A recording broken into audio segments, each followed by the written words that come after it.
You don't ban something that is not a threat. You don't shadow ban something that is not a threat. You don't close down an account that is not a threat. The reason why there is all this pressure on social media is because Blinken, Netanyahu, Biden, and the rest of their allies have identified that there is a very serious threat that is social media. And that threat is not the grand kings or the presidents who are sitting in the palaces. That threat is the ordinary Muhammad, Fatima, Zahra. Muhammad was not ordinary, but the other people named Muhammad perhaps might consider themselves ordinary. But what you perceive to be ordinary, they perceive to be extraordinary.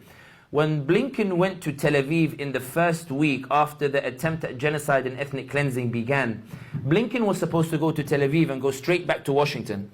When he landed in Tel Aviv, he said, I'm here not as a Secretary of State, but as a Jew. As if somehow the Holocaust happened in Saudi, and as if the Warsaw program in Poland happened in Tunis, as if the Spanish Inquisition that kicked out the Jews from Europe happened somehow in Morocco or somewhere. It seems Blinken needs to pick up a history book perhaps. But the point is that when he went to Tel Aviv, he was supposed to go straight back to Washington, but he didn't. Instead, Blinken surprised the journalist on his plane and said, we have to go to the regional allies in order to, according to Washington Post, tamp down on public anger. Think about it.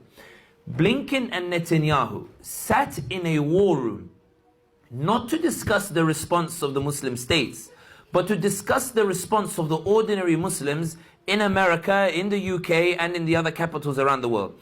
They sat and they identified that the social media being used as it's currently being used, this is for those who say the system is rigged, that the way social media is being used by the Muslim population poses a threat to our ability to ethnically cleanse and commit genocide in Gaza. Therefore, Blinken felt he needed to go to Riyadh and these other capitals to ask for help to get you to be quiet. And that's why we saw after that Oliver Vahely, the EU official, tried to put forward a bill in the European Parliament that would fine every social media company that refused to put restrictions on hashtag Palestine. It's why we saw TikTok directors and Meta directors being summoned by Israeli officials, by the highest levels of the Israeli, I won't say state, because it's actually, I want to get through the border, don't I?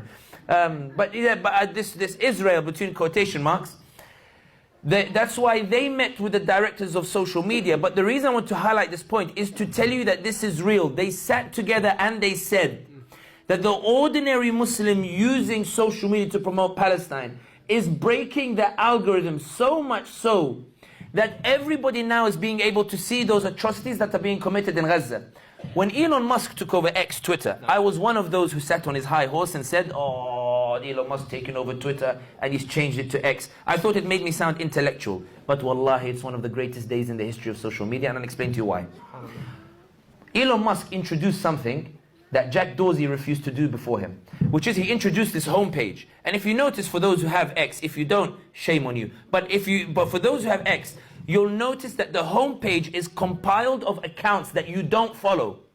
The homepage is compiled of tweets that the algorithm believes to be popular. So Dave, Michael, and Michelle, I don't know so much, but Dave and Michael, following Ronaldo and Messi and their goals on their social media feed, instead of seeing Ronaldo's latest goal for El Hilal or whatever, they were suddenly seeing the first tweet, Palestine, second tweet, Palestine, third tweet, Palestine.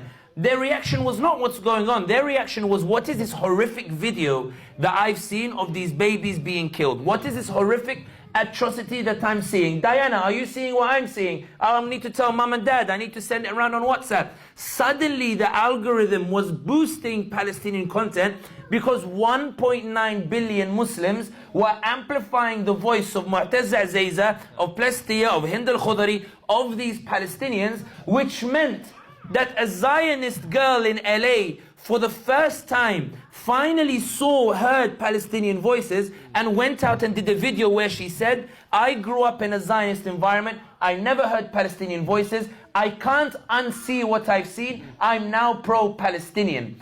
And that's why the result of that change in public opinion led to a drop in the opinion polls of Biden in the US itself. The reason why I say that is if you read the Reuters article of the analysis of the polls here in the US that show that Biden is behind even here in Georgia, which is why I got excited and accepted the invitation, even though I was technically just passing by to go to Raleigh to see a friend of mine. But the point is that the Reuters pollster said the reason the polls are extraordinary is not only, is for two reasons. The first is it's not just the economy forcing Biden to drop in the polls. It's also his stance on Palestine and Israel. And the second reason, it's the first time a foreign war has affected the poll ratings of a president when US troops are not even officially on the ground. Usually the reason a president's polls fall is because our boys are fighting in Iraq and why the taxpayers die. Mike said it's poor, but you get the hint. Why are they fighting abroad and dying for things when they could do better things here? There's no US troops officially in Gaza, but still Biden's polls are falling, which means that the reason he's falling on the polls, the reason there is this unprecedented political shift is because you amplified the voice of the Palestinians on social media. You broke Israel's monopoly on the narrative. You forced those who are Israelis yesterday to become pro-Palestinian today, and as a result, Sheikh Ibrahim, your account got banned. And so did Sean King as well, and I would wear it as a badge of honor, Bismillah, mashallah, la quwwata illa billah, because the reality is, as TikTok put it, they said it's not the algorithm, it's just the new generation are pro-Palestinian. And here, before I hand over, I want to emphasize that this should make you realize that when you read the Quran, as partly from a political lens as well, you realize that Allah always promised us this change. Because when you read the verse, and we all tend to read it, وَمَنْ أَحْسَنُ قَوْلًا مِمَّنْ دَعَ إِلَى اللَّهِ وَعَمِلَ صَالِحًا وَقَالَ إِنَّنِي مِنَ الْمُسْلِمِينَ. Is there any better speech than one who calls to Allah, does good deeds and say, I am from the Muslims? Now I used to read that verse and think, this is really good, this is about da'wah stalls on the high street, this is about going around to neutral people, this is about taking couscous to my neighbor, this is about, tajin on the parties that they have on the streets. But the next ayah tells you the extent to which you do da'wah, which is وَلَا تَسْتَوِ الْحَسَنَةُ وَلَا السَّيِّئَةُ. The good deed and the bad deed are not equal. They are Islamophobic, we are not anti-Semitic. They are racist, we are for coexistence. They are for apartheid, we are for one state for all. When Allah says, إِدْفَعْ بِالَّتِي أَحْسَنُ فَإِذَا الَّذِي بَيْنَكَ وَبَيْنَهُ عَدَاوَةٌ كَأَنَّهُ وَلِيٌّ حَمِيمٌ. Allah tells you who you're giving da'wah to. You're giving da'wah to somebody who, when you conduct yourself in that which is best, today they're your enemy, tomorrow they are your warmest ally. Put your hand up if you've seen those who were pro-Israel yesterday, today become pro-Palestine. That is what this ayah means. That when you do the da'wah, when you raise the awareness, even when it's on social media, even when you think that you're not doing much of an impact, I'll be honest with you, I sit at night time and I go through TikTok and Instagram, and I've only started using Instagram recently. My sister, she begged me to go on it. I told her, Zainab, I don't take pictures of myself. What am I going to put on it? She said, just put stories, just screenshot your tweets and put it up. I go at night time and I do Instagram story and I repost on TikTok and I like and I retweet on Twitter. And when I do it, I promise you, I feel like I'm doing jihad. I do this, hasanat, retweet like, hasanat, bismillah, yes, don't, hit it, that kind. And that's the point that I'm saying here, in that you believe it to be insignificant.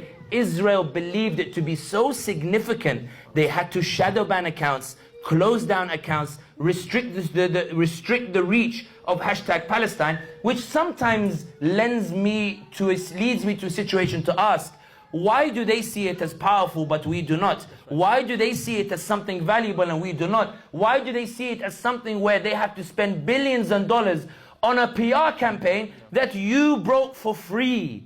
They spent billions to limit the reach of Palestine on social media. You broke it for free. And that's the point I want to make, where I wrap up with this sentence here. You don't repress something that's not a threat. So when you repress Palestinian voices on social media, it means something is working.